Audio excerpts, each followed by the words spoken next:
വിശുദ്ധ വാരാചരണത്തിന് തുടക്കം കുറിച്ച് ക്രൈസ്തവർ ഓശാന ഞായറിനെ വരവേറ്റു. വിവിധ ദേവാലയങ്ങൾ കേന്ദ്രീകരിച്ച് നടന്ന തിരുകർമ്മങ്ങളിലും കുരുത്തോല പ്രദക്ഷിണത്തിലും നിരവധി വിശ്വാസികളാണ് പങ്കെടുത്തത്. യേശുദേവന്റെ കുരിശുമരണം സ്നേഹത്തിന്റെ സന്ദേശമാണ് നൽകുന്നതെന്ന് കോഴിക്കോട് അതിരൂപത arch bishop doctor Varghese Chakkalakkal പറഞ്ഞു. യേശുക്രിസ്തുവിന്റെ രാജകീയമായ ജെറുസലേം പ്രവേശനത്തിന്റെ ഓർമ്മയിലാണ് ക്രൈസ്തവ വിശ്വാസികൾ ഓശാന ഞായർ ആചരിച്ചത്.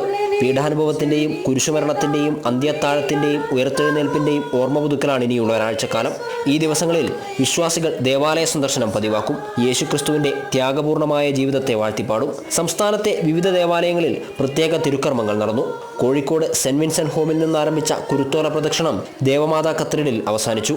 കോഴിക്കോട് അതിരൂപത arch bishop doctor Varghese Chakkalakkal കാർമ്മികത്വം നൽകി. ജാതിഭേദമന്യേ എല്ലാവരെയും ചേർത്തുപിടിക്കണമെന്നും ഒരുമ തകർക്കാൻ ശ്രമിക്കുന്നവർക്കെതിരെ ഒറ്റക്കെട്ടായി നിൽക്കണമെന്നും ഓശാന ആശീർവാദത്തിൽ അദ്ദേഹം അറിയിച്ചു. ദൈവമായിരുന്നിട്ടും യേശു മരണം വരിച്ചതിന്റെ അടിസ്ഥാനം സ്നേഹമാണെന്നും അദ്ദേഹം ഓർമ്മിപ്പിച്ചു.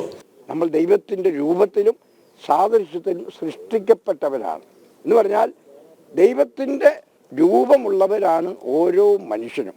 അപ്പം അതുകൊണ്ട് മനുഷ്യരെ നമ്മൾ ബഹുമാനിക്കാൻ, ആദരിക്കാൻ പ്രത്യേകമായിട്ട് വിളിക്കപ്പെട്ടിരിക്കുന്നു എന്ന് നമ്മൾ മനസ്സിലാക്കുകയാണ്. അത് അത്യാവശ്യമാണ് നമുക്ക്. അതുപോലെ തന്നെ നമ്മൾ പാപം ചെയ്ത് ദൈവത്തിൽ നിന്ന് അകന്നവരാണ്. എന്നാൽ യേശുക്രിസ്തുവിൻ്റെ മരണം വഴി, ഉയർപ്പ് വഴി നമ്മൾ വീണ്ടെടുക്കപ്പെട്ടവരാണ്. അപ്പോൾ നമ്മൾ രക്ഷിക്കപ്പെട്ടവരാണ്, വീണ്ടെടുക്കപ്പെട്ടവരാണെന്നുള്ള ഒരു ചിന്തയാണ് നമുക്ക് കിട്ടുന്നത്. ഈ ഓശാന ഞായറിൻ്റെ എല്ലാവിധ ആശംസകളും നിങ്ങൾക്കെല്ലാവർക്കും വളരെ ഹൃദയപൂർവ്വം ഞാൻ നേരുന്നു. ഭരണകർത്താക്കളെ പുകഴ്ത്തി അവരെ ചീത്തയാക്കരുത്. വിമർശിക്കാതെ ഇരിക്കുമ്പോൾ ഭരണകർത്താക്കൾ കാര്യങ്ങൾ അറിയില്ല. അധികാരത്തിലിരിക്കുന്നവരെ കാര്യങ്ങൾ അറിയിക്കേണ്ടത് ജനങ്ങളുടെ കടമയാണെന്നും ഡോക്ടർ വർഗീസ് ചക്കാലക്കൽ പറഞ്ഞു. അധികം ഈ പുകഴ്ത്തി ആളുകളെ ചീത്തയാക്കരുത്. ചിലപ്പോഴൊക്കെ ഈ ഭരണത്തിലിരിക്കുന്നവരെ അല്ലെങ്കിൽ മറ്റുള്ളവരൊക്കെ നമ്മൾ ഒത്തിരി പുകഴ്ത്തും. നന്മ ചെയ്താലും അല്ല പുകഴ്ത്തും. അതിൻ്റെ ഫലമായിട്ട് എന്താ പറ്റണമെന്ന് വെച്ചിട്ടുണ്ടെങ്കിൽ അവരൊന്നും ചെയ്യാതെ വരും.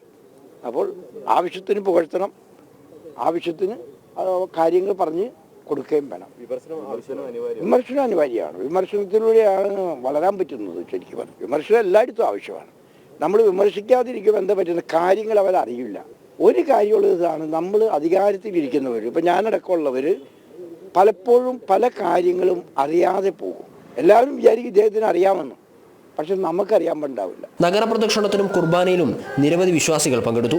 50 ദിവസം നീണ്ടു നിൽക്കുന്ന വലിയ നോമ്പിന്റെ അവസാന വാരത്തിലേക്ക് കൂടിയാണ് ക്രൈസ്തവ സമൂഹം എത്തിച്ചേർന്നിരിക്കുന്നത്. ജനം, കോഴിക്കോട്.